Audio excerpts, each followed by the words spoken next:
Kiora, 7 Gallipoli Crescent, Glen Iris.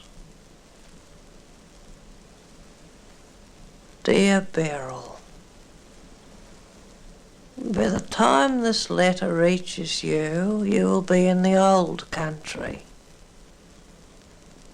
I was thrilled to get your postcard from Aden, and sorry the smell was so bad, darling. I'm glad you found your sea legs.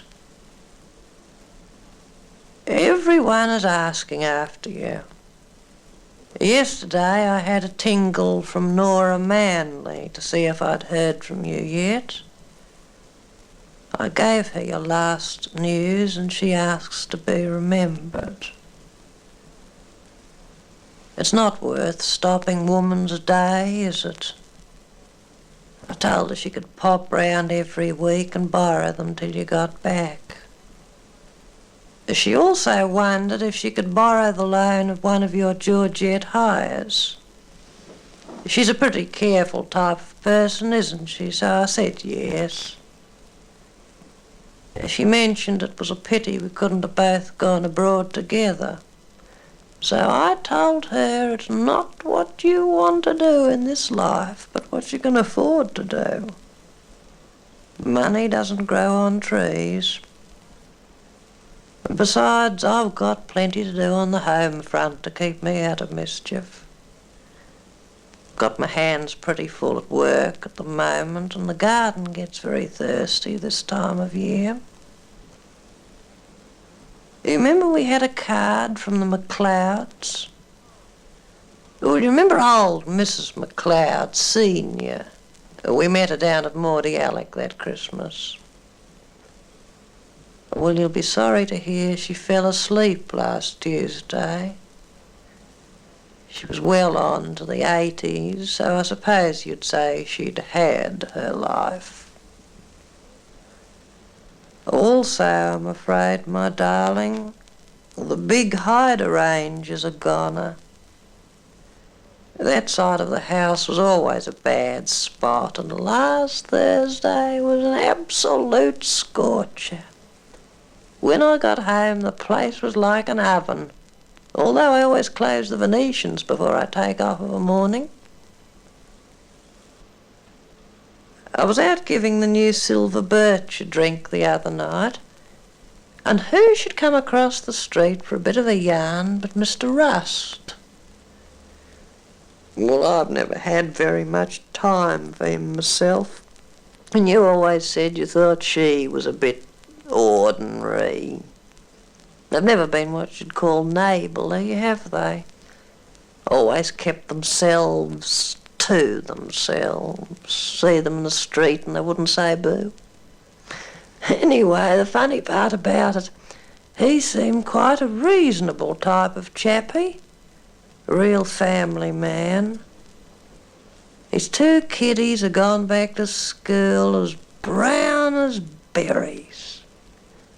Apparently they got a very nice beach place down Rosebud Way. Funny part about it, to look at him, you wouldn't think he had a blessed razoo. I've had a few of my meals over at the Longmires lately. She'd said any time, and they've really been very hospitable. Made me feel very much at home. I always like a yarn with old Jim. He's still only just so-so, you know. Same old tummy trouble. I don't think he ever got over young Horry going to the pack the way he did. What with getting caught up with the wrong element, and then a mixed marriage to top it all off. Mind you, we could see it coming, couldn't we, when the little devil wouldn't go into his father's business? It's a terrible thing when parents work and slave all their lives to give their kiddies just a few of the opportunities they never had themselves, and they just turn round and bite the hand that feeds them. Nearly killed old Jim. He'd spent a small fortune on that boy's education. Grammar and one thing and another. Well, Beryl, that's just about all the news at present. Business is much of a muchness. I'm enclosing tonight's Wally and the Major. Isn't that waitress the image of Jean? I laughed. He's clever, that fellow. Look after yourself now and send me the odd snap.